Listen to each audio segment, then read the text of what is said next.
de ADICAE, miembro del FESUG, el organismo europeo uno de los organismos europeos de representación de los consumidores y miembro de la Junta Directiva Nacional de ADICAE, que participará y moderará esta segunda mesa, que, como veréis en el programa, va a participar David de Miguel, el de la Comisión Nacional del Mercado de Valores, don Juan Royo, economista especializado en inversión socialmente sostenible, don Juan Laborda y don Víctor Cremades.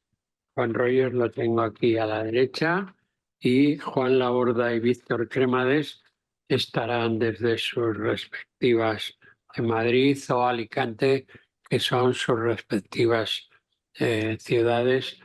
Comienza pues con esta primera presentación David de Miguel.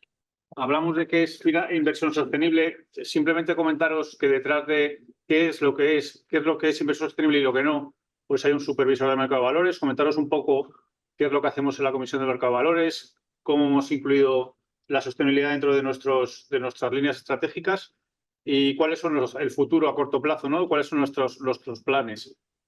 Luego comentar también, como decía Manuel, que la intervención del inversor es necesaria, hace falta que el inversor esté en estos productos, con lo cual, bueno, mencionaré algunas cifras de cuáles son las necesidades y cómo está el mercado, al menos el mercado de valores en cuanto a productos sostenibles a día de hoy. Luego mencionaré marco regulatorio. Bueno, se habla mucho de inversión sostenible, pero detrás de la inversión sostenible hay un marco regulatorio que, como decía Manuel, pues en los últimos años sin duda es muy prolijo, es un puzzle, es difícil de entender, pero bueno, yo creo que es una pieza fundamental para dar orden a todo este mundo de la inversión sostenible, ¿no? Y luego hablaré muy brevemente de las actuaciones supervisoras que hemos hecho, tanto desde un punto de vista internacional como desde un punto de vista nacional, y las primeras actuaciones de supervisión que ya tenemos los resultados, ¿no? Como CNMV, ¿quién es? Bueno, es el organismo encargado de la supervisión e inspección de los mercados y de cuantos participan en él. Dentro de nuestro ADN está la protección del inversor, el consumidor, que dice ADICAE. A nosotros nos gusta más llamarlo inversor, pero bueno, en cualquier caso, nuestro foco está en el inversor y sobre todo en el inversor minorista, que lo consideramos fundamental, sobre todo en este mundo de la sostenibilidad. Detrás de nuestra creación y de nuestro organismo hay una ley que se ha actualizado hace poco. Como organismo somos un organismo muy joven, este año cumplimos 35 años, pero bueno, hay una ley que se ha actualizado después de estos 35 años, un marco supervisor, una ley marco que nos marca tanto nuestras funciones supervisoras como nuestras funciones de inspección y sanción.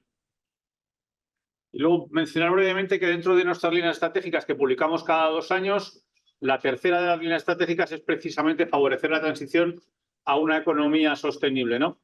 En nuestro caso, nuestra función siempre hemos querido desde el inicio, yo creo que la mayoría de los supervisores de mercados de valores decimos lo mismo, nosotros no tenemos que fomentar la inversión en productos sostenibles, nosotros solo tenemos que fomentar la transparencia, y es el propio inversor, sobre todo en el caso del inversor minorista, el que tiene que decidir si quiere invertir en productos sostenibles o si no quiere invertir en productos sostenibles. Pero nuestra única función es regulación, ver que la supervisión y crear las normas para que haya transparencia y el inversor decida libremente.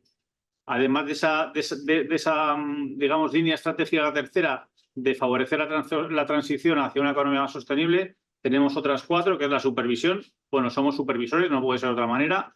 Protección al inversor minorista, como decía Manuel. Innovación financiera y tecnológica. En nuestra opinión, ahora mismo hay 2 grandes áreas que están revolucionando el mercado. Uno es la sostenibilidad, finanzas sostenibles, y otra es toda la revolución tecnológica, que lleva aparejada también normativa y que también está produciendo un efecto revolucionario en el sector de los mercados financieros. Y luego, bueno, en nuestro caso también hemos querido hacer en los últimos años de la CNMV un supervisor un poco más accesible. Tradicionalmente hemos estado un poco encerrados, pero llevamos unos años, con la ayuda muchas veces de ADICAE también, pues intentando abrir la institución,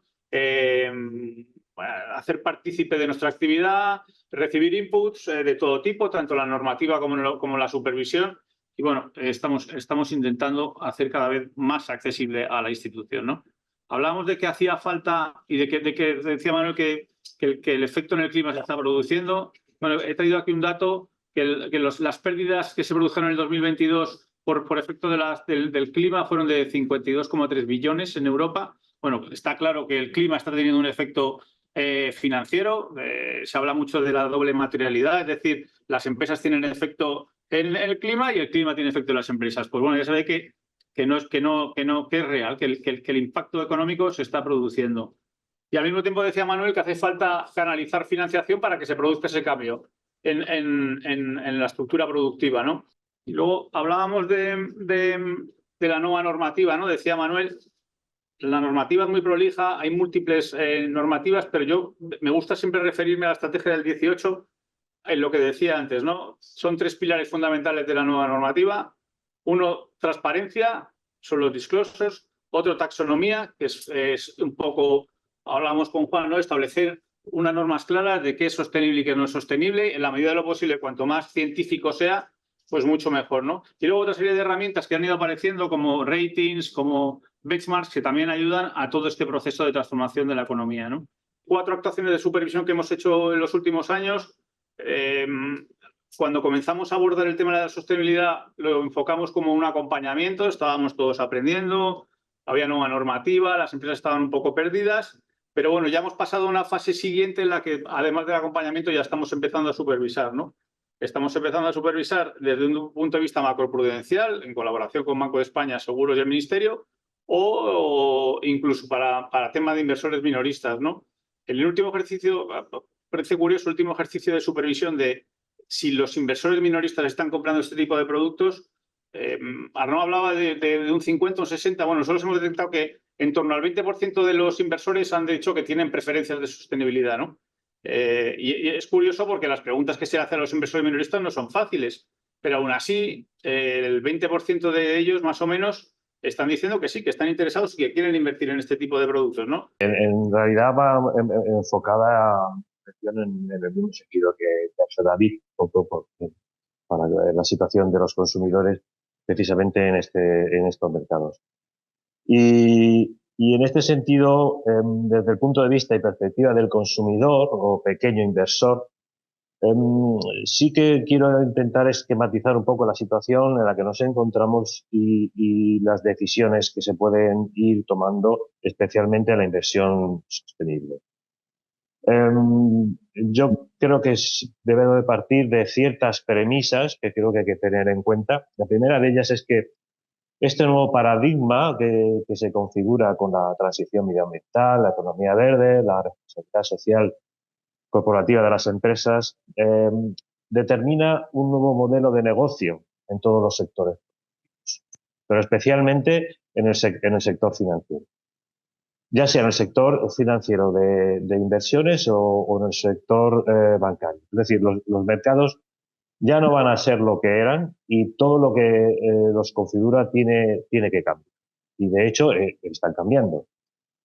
La segunda premisa es que ese nuevo modelo de negocio se tiene que basar en el principio de transparencia y dar plena relevancia a la información que se suministra a los mercados, que se comunique a los intervinientes y toda la labor regulatoria, supervisora y de implementación tendrá que tener como objeto el control de esa información y cómo se gestiona.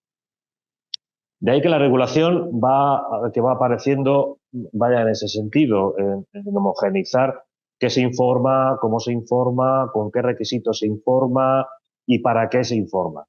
Puede ser que la cantidad de regulación existente ahora mismo en la Unión Europea al respecto sea muy grande, lo es, pero es una regulación que intenta, a mi modo de ver, acotar una cuestión que va evolucionando constantemente y eso requiere un esfuerzo muy grande por parte de todos, las administraciones, los consumidores, la industria, los supervisores, los reguladores, por todos. Pero empecemos por el principio. Creo que ya no es factible ignorar lo que está ocurriendo con el cambio climático, como se ha dicho anteriormente por el presidente, y los costes económicos y sociales que genera. De ahí que cobre sentido e importancia lo establecido en el Acuerdo de París de 2015 y el desarrollo por la Unión Europea del Pacto Verde Europeo. Esto naturalmente tiene un coste y la estimación de la Unión Europea ronda los 260.000 millones de euros anuales para los próximos años, ¿no? O en la próxima década. Para el desarrollo de este plan se han establecido fuentes públicas, lógicamente, como el presupuesto de la Unión Europea, el Banco Europeo de Inversiones, parte del paquete de recuperación del COVID, pero esto representa algo menos de la mitad de lo calculado, lo que significa que la otra mitad deberá provenir del sector privado, de los mercados financieros donde intervienen los inversores y los consumidores, es decir, las finanzas sostenibles. Y por eso que se ha desarrollado el Plan de Acción de Finanzas Sostenibles de la Europea, donde se quiere aumentar la inversión privada en proyectos sostenibles que apoyen los objetivos del Pacto Verde.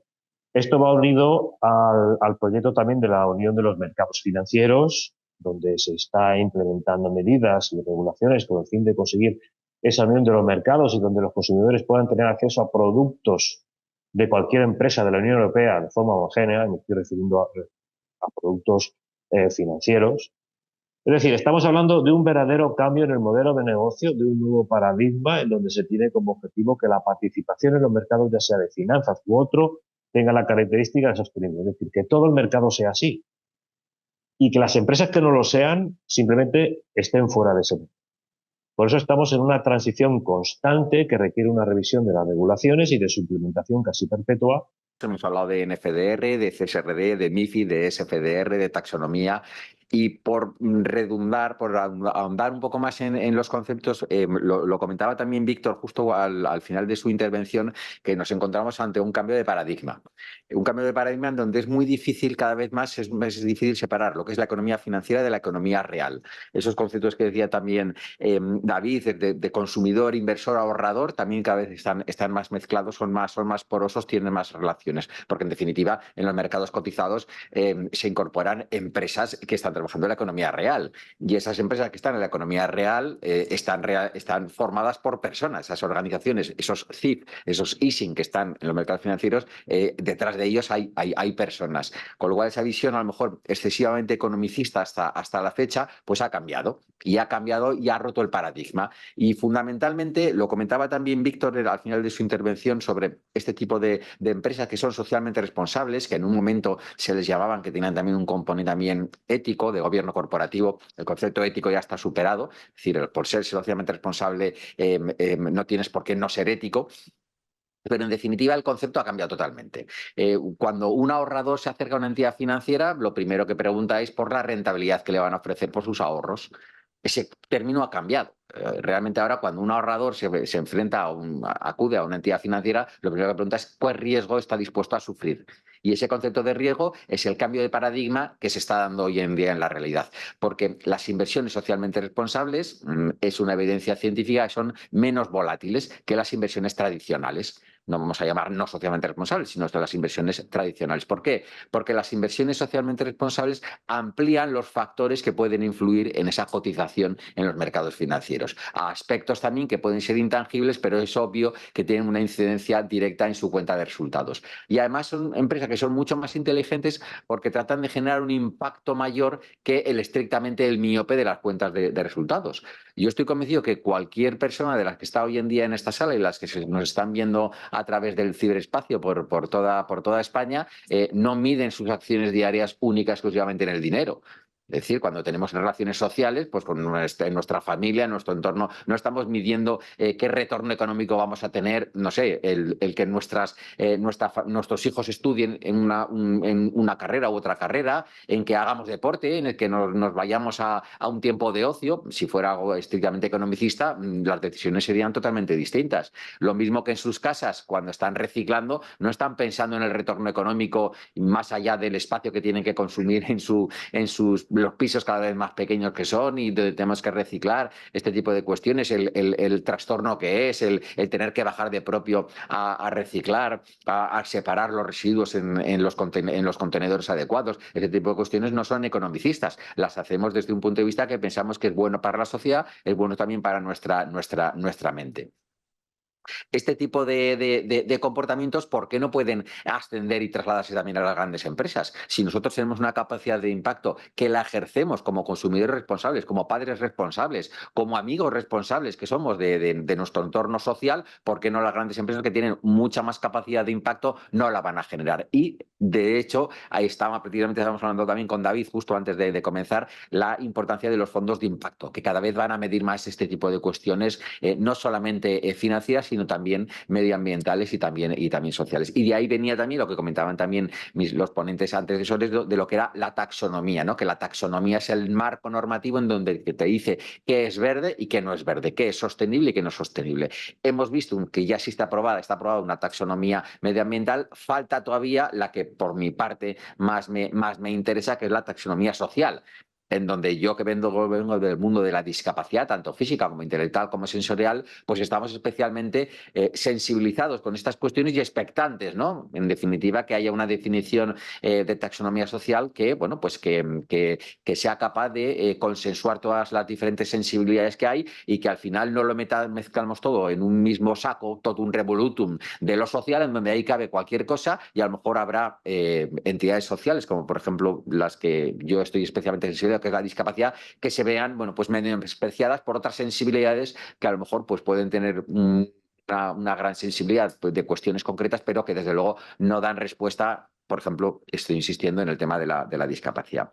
En primer lugar, lo que voy a responder es un poco a lo que es una inversión sostenible, qué es inversión sostenible y qué no es inversión sostenible, ¿vale? Luego veré un poquito cómo se está normalizando y consolidando, aunque los ponentes previos ya han indicado tendencias, y luego también tendencias futuras, porque sigue habiendo mucha inconsistencia alrededor de lo que de toda esta industria de la inversión sostenible. En primer lugar, la inversión sostenible es una estrategia financiera como otra cualquiera que busca un retorno económico, ¿vale? Pero que a su vez busca un impacto positivo en la sociedad y en el medio ambiente, ¿vale? De esta manera se va a centrar en empresas y en proyectos que consideran criterios ambientales, pero no solo, también criterios sociales y criterios de gobernanza. En inglés se suele resumir en 3 palabras, ESG, criterios ESG.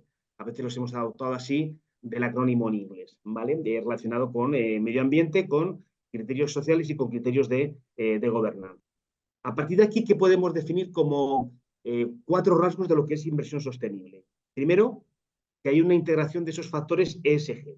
Es decir, las decisiones de inversión consideran criterios ESG, medioambientales, sociales y de gobernanza, evaluando cómo las empresas gestionan sus recursos actuales, ambientales, cómo impactan en la sociedad y también cómo se estructura su gobernanza corporativa. El segundo rasgo sería la búsqueda de lo que se llamaría un doble rendimiento. Los inversores buscan obtener retornos financieros, como cualquier inversión tradicional, al mismo tiempo que contribuyen a resultados positivos en cuestiones sociales o medioambientales. Eso supone incluir, por ejemplo, desde la reducción de la huella al carbono hasta la mejora de las prácticas laborales por parte de las empresas. El tercer rasgo sería la inversión en innovación para la sostenibilidad. Esto podría incluir en las carteras de inversión, pues empresas que desarrollan tecnologías limpias, que desarrollan energías renovables o que buscan soluciones para problemas sociales importantes. Y el cuarto rasgo de lo que sería la inversión sostenible sería aplicar filtros y exclusiones, evitar invertir en industrias o compañías que tengan prácticas dañinas al medio ambiente o a la sociedad, como por ejemplo las armamentísticas, la de tabaco o combustibles fósiles. Esto sería, por decirlo así, un breve resumen de lo que es la inversión sostenible. ¿Qué no es inversión sostenible? La primera idea es que la inversión no es inversión sostenible, no es filantropía, ¿vale? La inversión sostenible sigue siendo una estrategia de inversión que busca retornos financieros competitivos y no debe confundirse ni con donaciones ni con actividades meramente caritativas. La segunda idea es que no es una estrategia libre de riesgos. Como cualquier proceso de inversión, las inversiones sostenibles conllevan riesgos financieros que debemos gestionar y evaluar. El tercer rasgo es que no es una moda meramente pasajera. Ha ganado influencia en los últimos años y está aquí para quedarse. Son tendencias globales de largo plazo, especialmente las medioambientales, pero no solo, también las relacionadas con la concienciación social. Y por último, muy importante, no es exclusivamente ambiental. Obviamente el aspecto medioambiental es más importante, ¿no? Porque estamos viendo las consecuencias del cambio climático cada día en nuestra vida diaria y los efectos negativos, pero también abarca más cosas, abarca la gobernanza, abarca los derechos humanos, abarca la inclusión social, como ha comentado el ponente anterior, y abarca también la transparencia meramente corporativa, ¿vale? Entonces, bueno, esto sería un ámbito para distinguir y separar de lo que es sostenible de lo que no es sostenible. Permitirme un poquito avanzar en la evolución histórica, cómo está ahora normalizándose la inversión sostenible y las tendencias futuras. Respecto a la evolución histórica, acordaros que en los años 80 y 90 fueron los primeros enfoques, pero se basaban meramente en creencias estrictamente personales y éticas, ¿vale? Pero esa evolución inicial de lo que era sostenible en los 80 y 90 ha evolucionado hacia enfoques mucho más empíricos y basados en la obtención de rendimiento. Inicialmente, la inversión sostenible estaba ligada a valores como la moralidad, la propia ética, incluso la religión, donde los inversores buscaban alinear sus creencias personales con sus decisiones de inversión, evitando, por ejemplo, sectores como el tabaco, las industrias armamentísticas o aquellos involucrados en controversias ambientales o sociales. ¿Qué ocurre? Que a la medida que el concepto de inversión sostenible gana popularidad, el enfoque se va agrandando y empieza a despegarse o a desplazarse hacia la incorporación de criterios de rendimiento y de integración de factores ESG, ambientales, sociales y de gobernanza.